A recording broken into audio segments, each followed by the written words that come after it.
Well,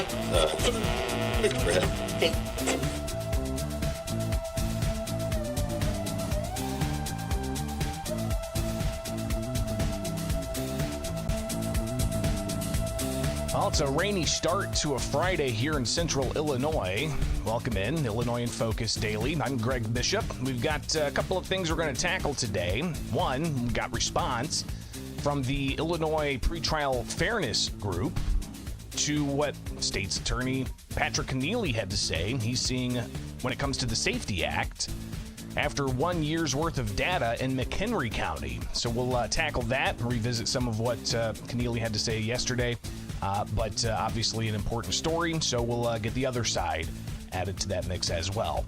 But we also got to tackle what's going on in federal court up in Chicago, where former Illinois House Speaker Michael Madigan and co-defendant Michael McLean are facing corruption charges, and a bunch of audio shared of wiretapped calls. We'll talk with the Center Square's Jim Talamonte about what he's seeing happen in that courtroom here with Illinois in Focus Daily. So stay tuned. We've got tons to tackle each and every weekday morning. Get the podcast anywhere you get podcasts, and be sure to wake up with us live with America's Talking Network right here on YouTube. I'm Greg Bishop. It is Illinois in Focus Daily.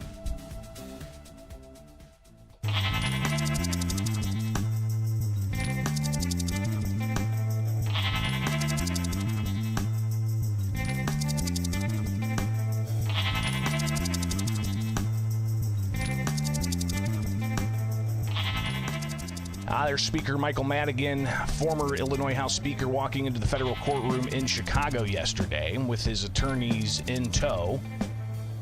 One of them warning that February's on the way.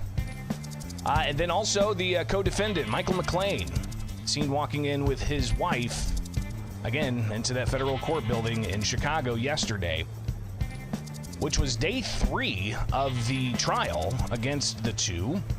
Of course, Mike Madigan, the longest-serving State House Speaker in, well, I think the nation's history, but obviously served in the State House for 50 years, and federal prosecutors alleging that he was orchestrating a nearly decade-long scheme to favor himself using his public office by getting do-nothing jobs for his associates in exchange for fostering and shepherding through the State House legislation that would favor the utility Commonwealth Edison. Well, somebody who's been in the courtroom all week, watching the arguments, hearing the witnesses testify, and hearing wiretaps is Jim Talamonte. He is a reporter for the Center Square out of Chicago. He joins us now. Jim, obviously this is a pretty historic case. Tell us what you've seen so far. Yeah, Greg, yesterday afternoon I think was the best segment of time the prosecution has had. It was just Prosecutor Amar Bachu played recording after recording after recording. It was just a barrage. And, you know, right before the trial started, or perhaps it already started, I talked with St. Xavier University Professor David Parker, and he told us here at the Center Square that recordings, and boy, he was on the money, because we saw that yesterday. There just wasn't anything. You mentioned the defense attorney, Thomas Breen, who said February's coming, right? Well, and he's had some very good moments in the early parts of this trial, but he didn't have much to answer that. And then McLean's lead defense attorney, Patrick Cotter, tried to go after the FBI agent on the stand about how they knew an FBI agent who's been at it for over a decade, who's a former Marine, a pretty unshakable guy. And again, the recording said what the recording said. There wasn't anything that either defense team could do to counter what's on those recordings. And it was just a lot of it, as I think I told our group at the Center Square in our little chat yesterday, there were times when Madigan and McLean came across sounding like mob bosses. And in some of the, talking about lowering the boom on Lou Lang, who testified yesterday morning, former state rep, longtime Madigan ally. But when he faced a sexual harassment claim as the Me Too movement was coming alive, they had to get him out of there, right? And so even though he was one of their longtime closest guys, and Lang testified yesterday that Madigan had promised him he would become the next House Majority Leader. It was second line after the Speaker, and Lang expressed the hope that he would one day succeed Madigan as Speaker. Well, that all ended quickly, and a series of wiretap conversations were played, and less than 3 months later, Lang resigned to become a lobbyist to what was coming. Can he, meaning Madigan, helped me procure business as a lobbyist. And McClain says yes.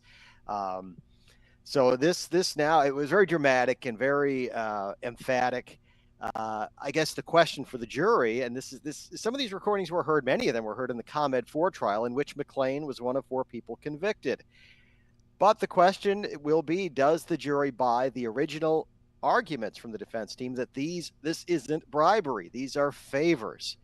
If the defense can get the jury to buy that, then that's the angle, I think, because boy, these recordings were powerful yesterday in court. Well, and we, again, like you said, some of these recordings were aired during the ComEd 4 trial, so we already had access to them. Later on in the day yesterday, the federal prosecutors uploaded like 70 some odd different exhibits, a mix of transcripts and the actual wiretap recordings. Jim, you may not hear this down the line, but I am going to air just a few moments here of the tape that features McClain and Lang going back and forth right at the top of a call back in November 8th of 2018. Hey, Lou, what have you decided about moving on to another career? Well, it's always been an option for me, but, I've had my sights set on other things within my current career. Right. But I have this thought that you're about to tell me something I need to know. Well, we know the woman who's threatening that if you're in leadership, she's going to go public.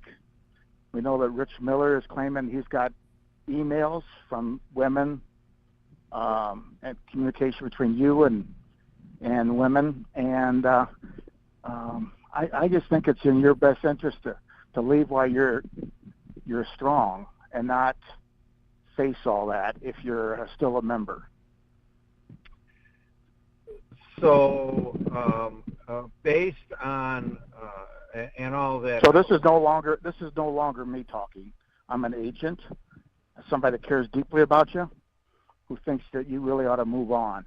Woman who says she's got some compromising stuff about you. It's best if you just step down, and says, this is not me talking. I'm just an agent for somebody who cares very much about you. Jim, when that aired in the court, are you able to see the jurors' faces? What kind of reaction have we seen in the courtroom? I'm able to see some of them, and they've been pretty stoic for the most part. Interesting that there were several times during some of these recordings that McClain looked very uncomfortable, even though he certainly heard them before, not just when he originally was talking, but during the ComEd 4 trial. Which, again, where he was found guilty. Right. He and 3 others were convicted. And so it was interesting because the day before we heard from ComEd executive Scott Vogt, and that set the stage for today. I was kind of wondering why they put Vogt in the middle of all these state reps, and well, that was why, to set up Lang today, getting into the recordings, and then in the afternoon with FBI agent McDonald. And like I say, Bachu must have played, it was well over a dozen recordings. And it was interesting that McClain at times looked very uncomfortable and was shifting in his chair. Madigan's Madigan. He's pretty much, as you know, stone-faced most of the time. And interesting, a side note, Madigan throughout this trial seems very engaged. He's going through papers with his attorneys. He's reading things. I almost wonder after 3 years out of the State House if this is something that's kind of energizing him in a way, in an odd way. But McClain looked uncomfortable at times during the playing of some of those recordings. Well, and I bet, too, another recording, which, again, you may not hear down the line, but it was when he was talking with somebody about how they don't use the speaker in conversations. They don't use, Speaker Madigan in conversations. They instead say our friend. So, again, let's hear a little bit of this that was revealed, again, in the ComEd 4 trial, but also yesterday during the trial against Madigan. I generally, Stephanie Travis already knows this, but I generally never refer to the speaker. I just say our friend. Sure. Okay. It's just more, it's easier because I'll never forget there was one time one of the ComEd people, we were at a coffee shop, and it was the speaker this and the speaker that and the speaker this and the speaker that, and right next to her at the table was Tiffany Madigan. Oh. And so suffice it to say, about 2 weeks later, she was no longer working for ComEd. So again, you got McLean there saying that when they had a conversation with a former individual from ComEd at a coffee shop, and she was like, speaker this, speaker that, and they look over at the other table, and Tiffany Madigan's there. Well, that person ultimately ended up not working for ComEd anymore, and that's why we use our friend instead of the speaker. Again, it just kind of shows, Jim, that Madigan, as much as his defense might be that this was all McLean's doing, this is a couple of instances of McLean clearly advocating for Madigan and also advocating for him to not be mentioned directly in these conversations. Time and time again. And we even heard McLean say on one of the recordings, I'm just an agent, when he was talking to Lang. And that we see that theme recurring here, that Madigan is acting on behalf of McLean. McLean is acting on behalf of Madigan, who has absolute power. And we hear that in that recording you just played of how a lady just is talking about the speaker, and boom, 2 weeks later she's fired from her job at ComEd, not in the speaker's office, not in the Cook County, or not in the Illinois Democratic Party, but at ComEd. So here we see that mix between state government and the utility company ComEd, and that's it's powerful stuff. And interesting, the other voice you heard on that call, Stephanie Voyas, still active in a political sense. She was a lobbyist at that time, but she's still involved in the in vitro movement, the IVF movement, and has been very politically active still. So we see that Madigan circle, as I mentioned in one of our Center Square stories, it's still very, so many people still in and around state government are essentially, again, not to use a mob term, but made by Madigan. And as we had, as Lisa Kaplan from Reform for Illinois told me, she said, well, Chris Welch was handpicked by Madigan. And as you covered, Greg, when the investigation into Madigan was happening in a House, it was Welch who shut it down and then became Speaker. So this is still in. You just see how all this stuff builds over a period of time, and after decades of Madigan power and control, and at times absolute power, how this is still, even though he's not there, he is still there in a sense in our state government. Well, obviously a lot more yet to come. The courts wrapped up their business yesterday. They are off today, but apparently when they come back, they're going to continue to interview and have testimony from another state representative, not a former state representative, mind you. This is a current state representative, Bob Rita. He was on the stand for all of 5 minutes, and it was about 9 minutes, and then it was time to adjourn for the day. So yeah, Bob Rita he also was testifying in the comment for it. But here, there again, Perver has been reelected time and time again, and it continues.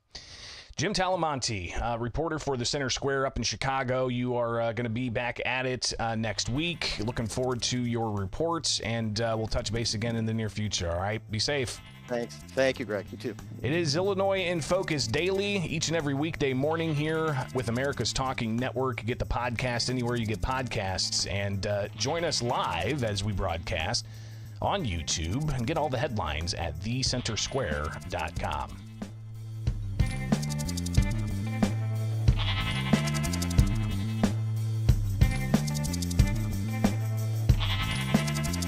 Quick message to those of you watching live. I understand there are some dropouts, but I want to remind everybody, if you catch this program live on YouTube, we clip these segments so you can watch the entire segment without interruption at America's Talking Network. And also you can get the podcast anywhere you get podcasts at, just search Illinois in Focus, all right? So bear with us with the live stream, but the chat room definitely keeping us informed on how that's going and conversing about all the issues we're tackling here with Illinois in Focus Daily.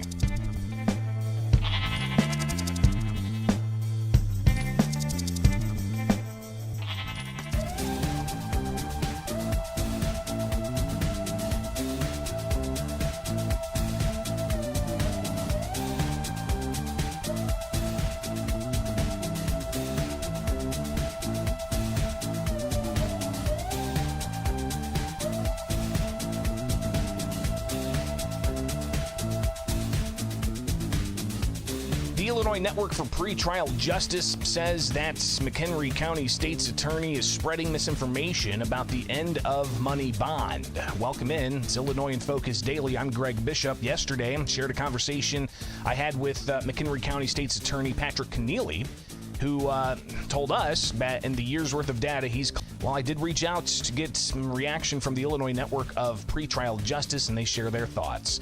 It is Illinois in Focus here with America's Talking Network. Be sure to get the live program each and every weekday morning and get the podcast anywhere you get podcasts, unimpeded, uninterrupted, with Illinois in Focus. And get the headlines at thecentersquare.com. So I'll share with you a bit of what the Illinois Network for Pretrial Justice had to say about McHenry County State's kind of back and forth here between what Keneally had to say and what conversation with Keneally. He talked about how the Safety Act, the Pretrial Fairness Act, which ends cash bond across the state for certain offenses somebody may face as a criminal defendant, and ultimately saying that, hey, if this individual gets arrested, they'll be processed, but they'll be let out of jail awaiting trial. While some offenses that people can be charged with, they would be held by the judge without any option for cash bail. So there's no more cash bail in the state of Illinois. So Keneally said that he's actually seen a certain section of the criminal defendant space seeing an increase in crime. Okay, how many people released on bail recommitted an offense while they were on bail during that term? And then we say, okay, how many people on pretrial release after the Safety Act committed an offense during that term? And what we found was that there was a 30% increase in crime by those on pretrial release compared with those on cash bail. So Keneally talking about the number of individuals who are, committing crimes on pretrial release compared to those who were on cash bail committing crimes. Now, the McHenry County State's attorney sharing that data only out of McHenry County. The statement from the Illinois Network for Pretrial Justice says that the press release from the McHenry County Jail says that there's a 30% increase in crime committed by those on pretrial release compared to those on cash bail. They say that this statistic is misleading. The actual difference between the number of people who were accused of new offenses under pretrial release versus people released after paying money bond is 17. And again, this is just in McHenry County. They say it's only because the total number of people accused of new offenses is small that the percentage increase. Keneally knows that, which is why he used the percentage, only include the number in a footnote. Goes on to say that Keneally claimed the jail population had an increase. Here's Keneally talking about that in the conversation I had with him the other day. What we actually found is that the jail population has increased in McHenry County. So on the eve of the Safety Act, on September 17th, 2023, there were 204 people in the McHenry County jail. And on September 15th of 2024, which is exactly 1 year later, accounting for the leap year, there were 216 people in the McHenry County jail. So again, he says, and he gave us the numbers, there was an increase, but the Network for Pretrial Justice says that's just 12 people, representing an increase of 5.5%. He's inflating data by using percentages. Then you had the number that Keneally gave us of 280% increase of those not appearing for their hearings. And this is how the Network for Pretrial Justice counters that. They say that Keneally further claims there's a 280% increase in failures to appear, which sounds alarming. If it were true, they say, in reality, failure to appear warrants have actually decreased by 42% in McHenry County, dropping from 1,055 to 610. Warrants can be issued when a judge decides it's necessary to bring someone into court because they will not voluntarily return. Instead of acknowledging the significant reduction in FTA warrants, Keneally attempts to conflate two different things, warrants and summonses. Well, if somebody doesn't arrive to their scheduled, hearing, a criminal defendant, they didn't arrive. Should they include a step that could be taken, or is Keneally conflating things by only talking about those who simply failed to appear? So the Network for Pretrial Justice continues saying, regarding the increased use of FTA summonses, There's no context provided to allow the reader to understand whether multiple summonses were issued in the same case or how many people return to court after receiving a summons. Most people who miss court return voluntarily when given the chance, so the increased use of summonses is likely driving the decreased use of warrants. Furthermore, judges are never required to issue a summons instead of a warrant. Judges are thus choosing to give people the chance to return to court voluntarily, reducing unnecessary issuances of warrants and wasted court and law enforcement resources. So they don't necessarily deny that that's the case of 280% increase of people failing to appear, but they say there's a difference between failing to appear and somebody having a warrant against them for failure to appear. So is it conflation? Is it inflation? But also they go on further to talk about how they believe that the Pretrial Fairness Act shifts the justice system, shift towards more just and equitable pretrial system, one that no longer ties freedom to financial status. Despite opponents like Keneally spreading misleading narratives, they said, data shows that Illinois' new system is working. So there you go. There's the reaction from the proponents of the Pretrial Fairness Act as part of the Safety Act, and how they say that those opponents are inflating and conflating numbers. But ultimately, you've got Keneally talking about the reduction of the Victims' Compensation Fund, which I don't think the Pretrial Fairness Group touched that portion of Keneally's criticism. But there's another way, Keneally said, that they could take this and giving judges more discretion. Of the Safety Act, which is if you want to get rid of cash bail, that's fine, and I guess we could all sort of adjust to that. But what you can't do is say that is determine an outcome before it has a chance to be adjudicated and argued. What you can't do is say it doesn't matter who this person is or the risk that they pose to the community. If they've committed X crime, they're automatically released, because that's just an entirely arbitrary decision. And the whole point of a judge is to weigh the facts and make a just determination for the communities that elected them, and they are being deprived that in many instances under the Safety Act. But the Pretrial Fairness Group says that judges preside over these hearings, and they get to decide who's detained for pretrial and who is released. Not the last time we hear about this. We'll definitely cover it all with Illinois in Focus Daily, each and every weekday morning with America's Talking Network. Get the podcast anywhere you get podcasts.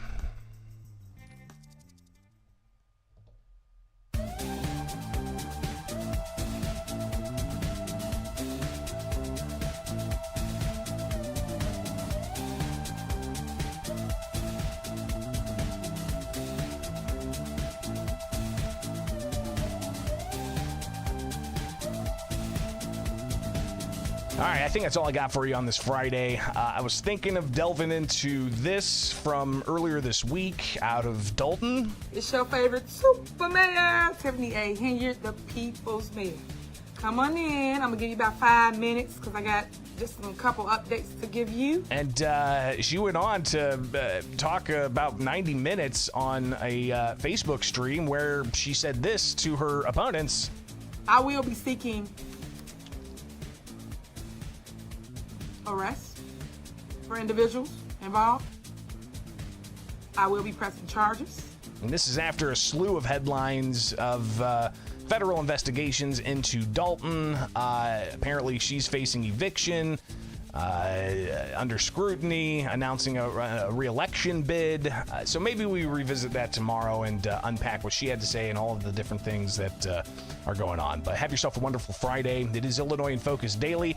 We'll see you back here tomorrow. Don't forget to get the weekend podcast as well, Illinois in Focus, which started this whole thing. And now we're doing it daily here with America's Talking Network. Have a great Friday, and we'll see you back here next week.